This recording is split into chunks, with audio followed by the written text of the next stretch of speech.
best way to avoid liquidity problems is to do what? I don't know, stay liquid. It's just like if you want to avoid being dehydrated, you drink plenty of water, but you don't start drinking water when you start getting dehydrated. You drink water before you're dehydrated. I learned that when I went down in the Grand Canyon. They said if you start getting thirsty and you start drinking water, then you're too late. Don't drink water when you're thirsty. You drink water when you're not thirsty, so that when you get thirsty, you won't be as thirsty as you would have been otherwise. That's crazy, right? So same thing is true with investing. You stay liquid, you keep your cash on the side, don't get greedy. If all your money is occupied and then you get hit with a margin call, you are going to kind of be screwed, because then you're going to run into this liquidity risk where you got to sell and you're like, man, I got to sell this stock quickly, or I got to sell this real estate in 2 days. Imagine having a $500,000 house and having to sell it in 2 days. That you're not going to get 500,000 for that house. You might get 420 for that house, 430. I don't know what the number will be, but you ain't going to get the full value for it. Do you understand what I'm saying? I know I'm talking fast. That's just, I get excited. I'm sorry. I'm like a puppy that pees on your foot when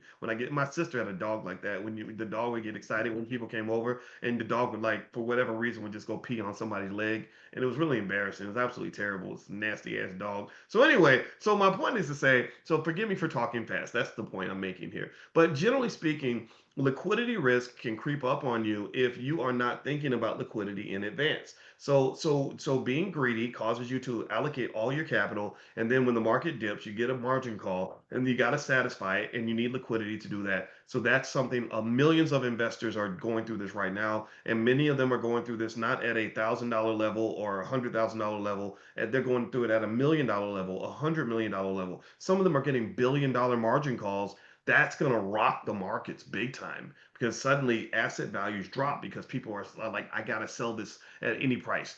Never ever find yourself in that situation, because what you've done is you backed yourself into a corner where you don't have options. And we know how valuable options are, do we not? Give me a yes if you know the value of having options, right? When options are created in advance, not at the last minute. Teach that to your kids. All right, what else?